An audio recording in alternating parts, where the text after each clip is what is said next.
lyrical. They still got that glint in their eye, Team Usyk, that they always have, like they know something we don't. And in the past, they have known something that we don't. They've known how to beat whoever it is in the opposite corner. I'm looking at them there. Let me just turn around now. I need to see this with my own eyes.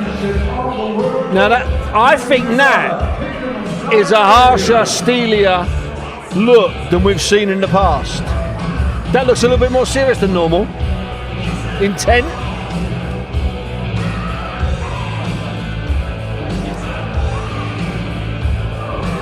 No one's breaking that, Andy.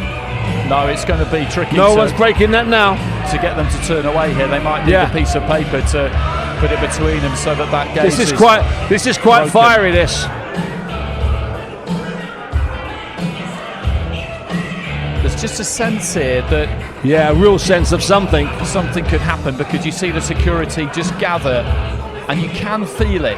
You can feel that whiff of cordite sometimes, that something's about to go off. And you never felt that at any other stare-off between these two. This is the first time I've been present at one of their stare-offs. It's probably about the full 4/5 stare-off. It's never been this intense, never. And it's going to take one of the team members here to convince either one of them that this long stare down needs to be broken. They stared into each other's souls for 12 rounds, didn't they, back in May, and they saw no weakness, and they're continuing to do it now, and they still see They're still looking, but they've not found it, Andy. This is incredibly intense. It's maybe not going to set records for stare downs, but they've stared down now longer than they've ever done in the past, and it's about as intense as I've seen it. No comedy, no faces, just a glare and a stare. Neither one is twitching even a fibre of a muscle. They are absolutely still. They're like statues. How long do you leave them, Andy? What do you think? I don't really know how you go about separating people in this situation. I mentioned a piece of paper you can put between them just to break the gaze, but it takes quite a brave person, honestly, to put their hands on either one of these two in this kind of situation, because they're in the zone here. Yeah. They're not really aware of anything that's going on outside of this. They have no idea. And what's interesting, Alec Krasser, who I would expect to be on Usyk's shoulder, he's not. He's 4 people back. And there's no one close to Tyson apart from Brendan, his personal security. So I'm thinking it's going to be Brendan touches. I'm trying to see the body language of the people surrounding them, which way they fancy going, because this is really intense. It's amazing. They're not even blinking. It's like looking at a pair of waxworks in Madame Tussauds. And this is important to them now. It's gone on this long. You cannot be the first person to look away. Absolutely. After 30 seconds with a smile, you can do it. 40 seconds. But we've gone to a different level here. We've gone to a new arena for these two. Spencer Brown just craning his neck to get a good look over from the far side there. The cameramen staying exactly where they are. Alec Krasser just making a was motion. signalling to someone. Did you see that? Was he signalling to Sergei Lapin? Maybe.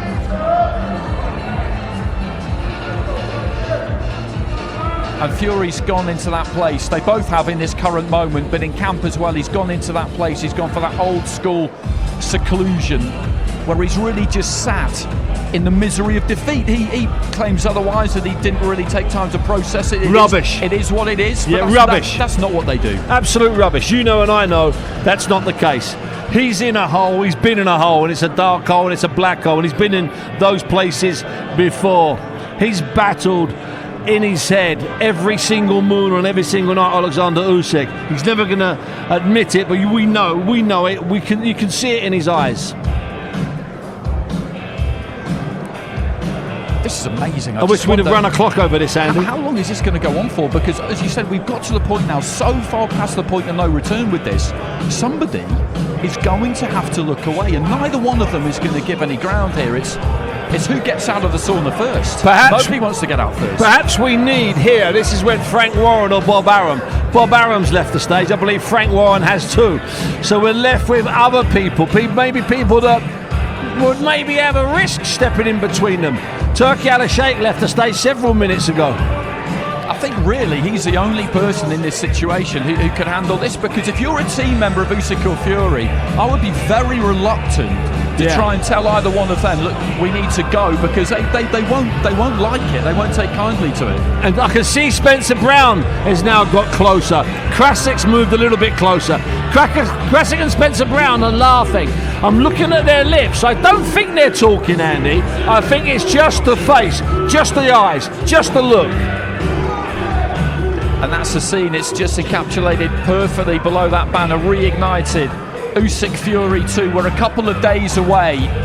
And this week, as we said at the start, we hit the ground running. We were at full throttle straight away because we had the story from May. We had the narrative in place. We saw immediately.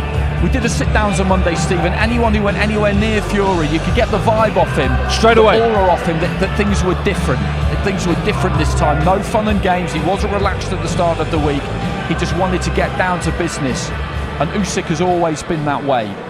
He's always been that way. And there's not really anything anyone can do here. Andy, I think we might be up to 6 or 7 minutes here. I really do. I wish we'd have kept a bit of movement from Fury. Just his shoulders moving. He's not talking, but they are nodding at each other. So they're communicating with their eyes, Andy. He threw us a feint there, Tyson, didn't he? Just a little movement, yeah. And people might wonder why this is important. Why does it matter? You don't win a fight in a stare down. That's what people say. But when it gets to this kind of level, this kind of length, now it does matter. And Lennox Lewis would disagree with you. He said, I'd win my fights at the press conference, at the weigh-in, in the ring before the first bell. Everyone talks about Mike Tyson taking people's souls beforehand. He does it. Maurizio Sulaiman has just someone's pulling to the stage here. Maurizio Sulaiman is getting in the middle of the two of them. I saw Spencer Brown just kind of call him up, and they're trying to use him as that impartial. They're slightly further apart now, Andy, as well. There are now hundreds of people surrounding, cameras, lenses everywhere, microphones being dropped in. The security are trying to work out an easy exit way. The two boxers are now a foot further apart. Tyson shaking his head. There's a lot of people in the middle. Maurizio Sulaiman is pleading. He's pleading with Usyk, Andy, pleading. It's been going 7 minutes, I'm told. What they're going to have to do here is they're going to have to make sure these two both reverse out, aren't they? Nobody's going to want to turn around, but if they get them separated by enough distance, eventually they'll lose that eye contact. But Andy, they're in a standoff, a cul-de-sac of their own emotions. This is not going to be easy to reverse from. They're not going to break into smiles, shake each other's hands and walk off and grab a soft drink on the way to their hotel rooms. Well, somebody's holding up an accreditation there, and I think that was to try and break the stare. This is where Tyson Fury, being 6'9", is really unhelpful, because if you have somebody the same height or a couple of really big lads, you could get them in there and block his gaze. Maurizio Sulaiman of the WBC, he's now appealing to Brendan, Big Brendan, who goes everywhere with Tyson Fury. Brendan's talking back, and I don't think it's necessarily very good what he's saying. No one's going to break these two. They're going to do this until at some mutual point, or worse, something happens.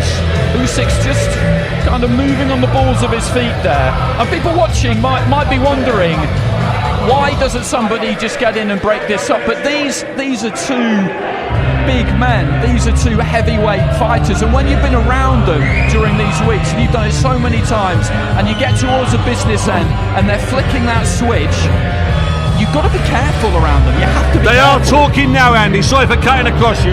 They are talking now, and that's generally a sign that we can get somewhere, because the focus, the pure staring, has been broken. Okay, a handkerchief is out. Somebody's trying to use that crimson handkerchief as a means of, again, breaking the gaze. I think Fury was saying to him there, I'm going to smash you to pieces, but he's got quite a lot to say. Usyk hasn't got anything to say. You're getting annihilated, I'm being told in my ear, is the content of what Fury's saying there. Well, if they're talking, they can lead to laughter. Laughter can end to this deadlock, this impasse being broken. I'm convinced of it. Okay, I think it looks like Usyk's giving him plenty back as well. I kind of feel for Maurizio Sulaiman here, to be honest, because he was dragged up there by Spencer Brown and given the responsibility of sorting this out, and there's not much he can do, really. Well, the good thing is he's now thought up a new idea. He's going to have a staring belt. Okay, so Brendan is coming in now. Now it's getting physical. Brendan's there Tyson's not liking it. He's not having it at all. And that's the danger. Now Usyk's personal bodyguard is getting in between them. He's going to stand with his back to Tyson. We thought it might turn ugly, Andy. We're on the very edge now. 10 minutes. They've been standing in front of each other now 10 minutes. They're just increasing the distance between them bit by bit by bit. They're just managing to ease him back. But you saw his initial reaction there to his security guard, Brendan, just getting a hold of him. He didn't like it, and that's why you have to be very, very careful, because when they go to that place, when they're in that zone, as Steve said, everything else around them ceases to exist. There's a couple of hundred people in this room. They're not seeing anybody else. They're not seeing the cameras. No. They're not seeing anybody else. They are just seeing each other. But this might be coming to an end fairly soon, I think, but Fury seems to move back closer again, if anything. The stare down's finished. They've broken away at a distance. Now it's just insults. But it is serious there. It's high velocity on that stage. It's extremely volatile on that stage. Tyson Fury is gesticulating. Brendan, who's a big boy, is at full pelt holding him. Fury just pointing his finger at Usyk there and wagging it at him in quite aggressive fashion. Usyk now just being backed off a little bit, and I think this might finally be over, but Fury's still got plenty to say to him, and you can see almost here the frustration and the pain of these last few months is just beginning to come out a bit. That's what maybe we needed on Monday or Tuesday or Wednesday. I think we've seen a bit of a burst there, both leaving at the same time. Well, that's a scene unfolding outside, actually, but the fighters are now in their kind of respective caravans, moving away to each side. Usyk gets halfway up the stairs, turns, gives a salute to the crowd, and Fury is being ushered away to our right-hand side. That was intense.